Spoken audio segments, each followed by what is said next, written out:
Time now for the weigh-in here on the MMA Hour. Last week was a big week. So big, in fact, that I was struggling today trying to figure out what we would talk about here on the weigh-in, because there was obviously the madness at the press conference. There, of course, was the Jon Jones stuff. There was a bunch of other smaller news that even then carried some greater significance. As I mentioned, the advent, really, of streaming for the major organizations. I mean, yes, they've been on Fight Pass, but we're talking about their marquee stuff going on streaming. That starts this weekend. But no, that's not where I wanted to start this. And I know I harp on this topic, and I know a lot of people disagree, and that's fine. I expect them to. I am not running from this debate, but I am not going to ignore it either. Do you know what today is? Yes, it is Monday. Yes, it is the 24th of September, but more than that, do you know what historic milestone that we have stumbled upon? Maybe you do, maybe you don't. It is the 30th anniversary of what is known as the dirtiest race in track and field history. This is when Ben Johnson, in the Seoul Olympics in 1988, ultimately, we know the story about who won, but then 6 of the 8 competitors, including him, eventually tested positive for some kind of banned substance. Now, all a bit of a different circumstance, but you had 8 finalists in that race. I think it was the 100 meters, and 6 of the 8 finalists all eventually had some kind of testing issues to answer for. And it's known as the dirtiest race in track and field history. Now, why is that relevant as I rub up against the mic like a stripper on a pole?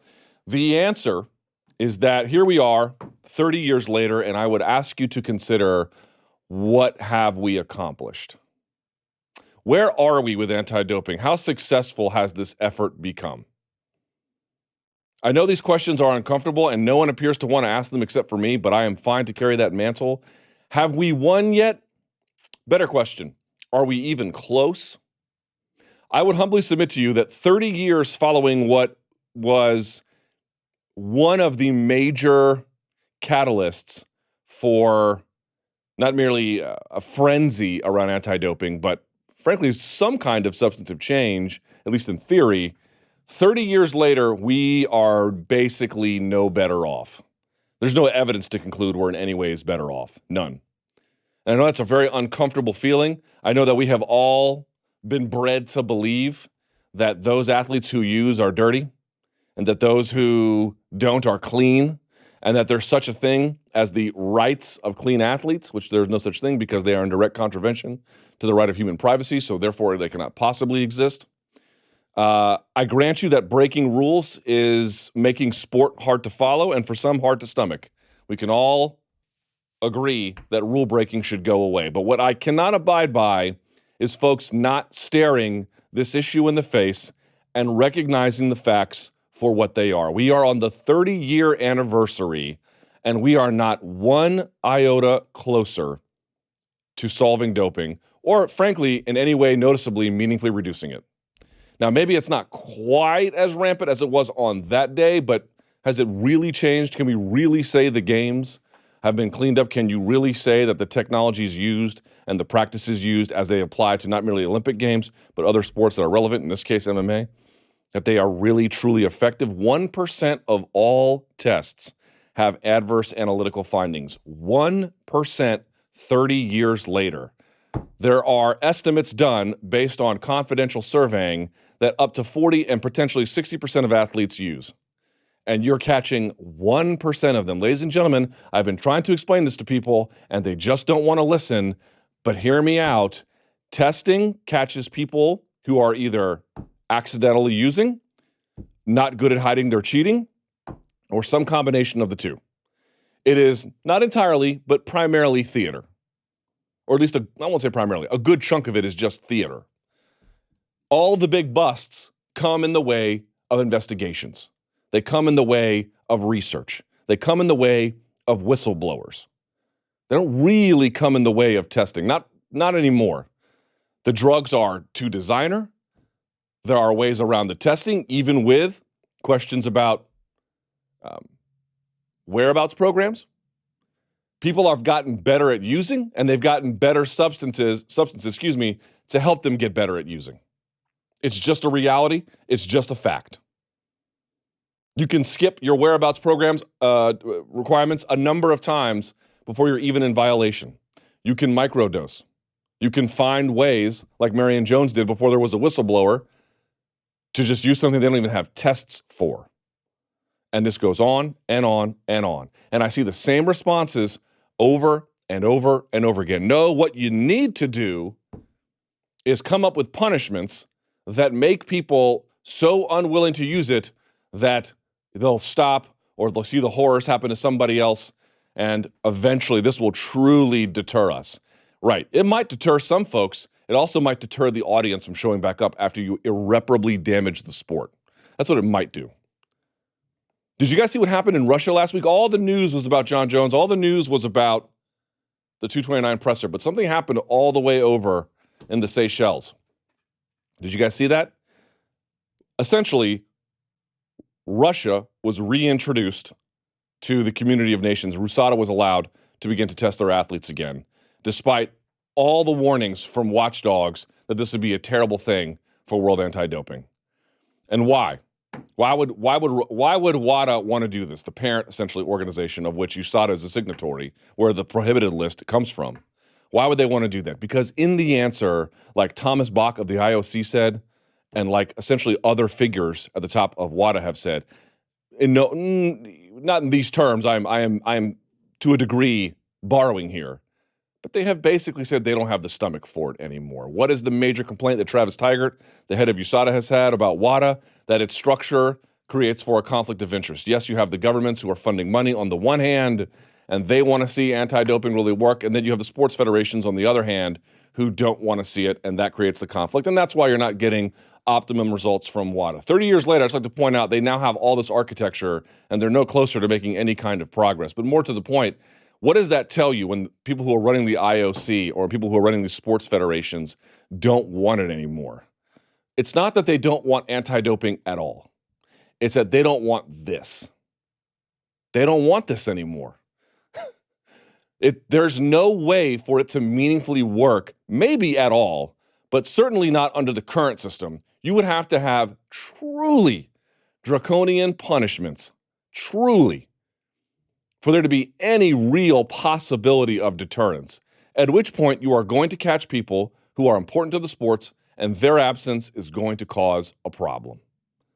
And you could say, oh, what about the rights of clean athletes? If they run into your rights of privacy, then they're not actually rights. Sort of God-given, inalienable. They don't exist. It's not possible to have this panopticon of anti-doping that's required to really stamp it out without substantively and meaningfully running over the rights of athletes in terms of their privacy. Period. It's not possible. One necessitates the disappearance of the other. And where that line is drawn, of course, is an important debate to be had. But where it is now, which is still already pretty invasive, where you're watching Tim Kennedy shower naked in front of a tester, where people are parked outside your house at 6 a.m. like some creep, that's not enough. It's not even close to enough. You'd have to go significantly further. Why are we bringing all this up? Because I know we're going to have Mulkikawa on a little bit later. We had the Jon Jones news. People can think what they want about Jon. They really can. And I'm not here to debate too much about what people want to say in terms of their overall picture of Jon. Here's what I am going to say. Zero tolerance anti-doping is in need of a major rethink. We are coming up on now historical milestones without any shred of substantive progress towards the diminishment of use of performance-enhancing drugs in sport.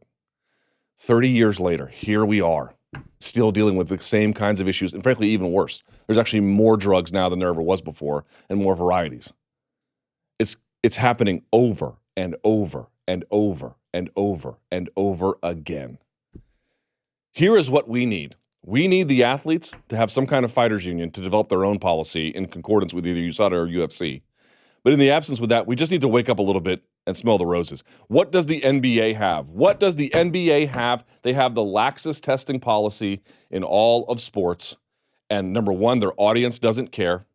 And number two, it gives everyone inside just enough freedom to use without being idiots. Yes, a couple of guys get caught here or there, but they never really had a major scandal.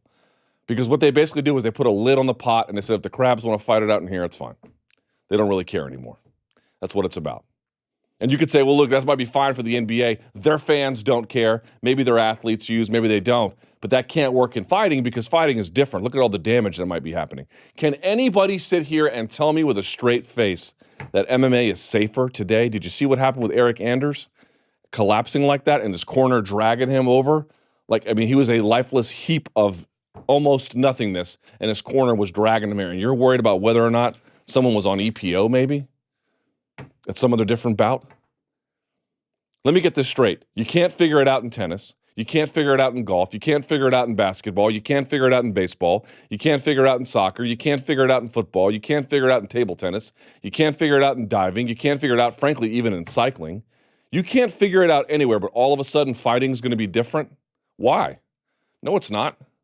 It's not going to be different at all. In no way, shape, or form will it be different. It'll be the exact same scenario. Because in the end, all these people chirping about how they're so mad at Jon Jones, maybe you are, but you can't really meaningfully claim to be upset if you're still going to watch all of his fights. You can't really claim as a journalist that you're super mad at Jon, and then you show up and you provide coverage and you do interviews with him. Because I don't believe you. That's really the only way to show that you care. Oh, well, I care, but this time I'm going to pay for the pay-per-view, or this time I'll show up. Then you don't really care. Nor do I expect you to. It doesn't make any sense to care. We're 30 years in. Since that date, actually it goes back to 1968 if you really want to talk about amphetamines and cycling. That's how long this nonsense has carried on for. And here's the truth, and it's uncomfortable, but I don't know what we're going to do because the dog finally caught the car on this one, folks. We thought we wanted it, and I will raise my hand. I was guilty about it too. I kind of thought it's what we wanted as well. Because TRT and all these arguments about how, oh my God, my endocrine system is failing me, and you just felt like you were rolling your eyes because how could this possibly be true? How could that be true? And it wasn't, right? It was clearly an abused system. And we thought this is what we wanted. But the truth is, human beings don't ever learn the easy way, dude. We always learn the hard way, and we thought we wanted it. But you don't know you don't want something until you've tried it. And sometimes that means trial and error. But here's the problem.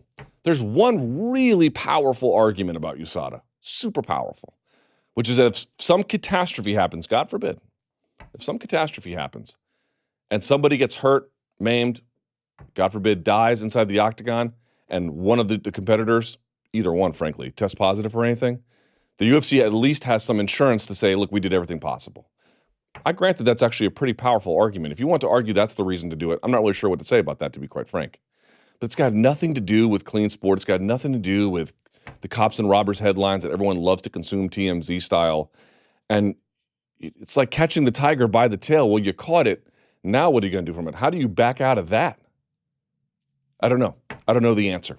I just want to take these opportunities because no one else is going to bring this up, even though everyone else knows it's true. A new conversation is needed. I don't know what that way forward is, but there is a way forward. We need to explore it because what we have now, it clearly ain't working. Not for you, not for me, not for the athletes, not really for anybody other than maybe the sanctity of the reputation of the anti-doping agencies.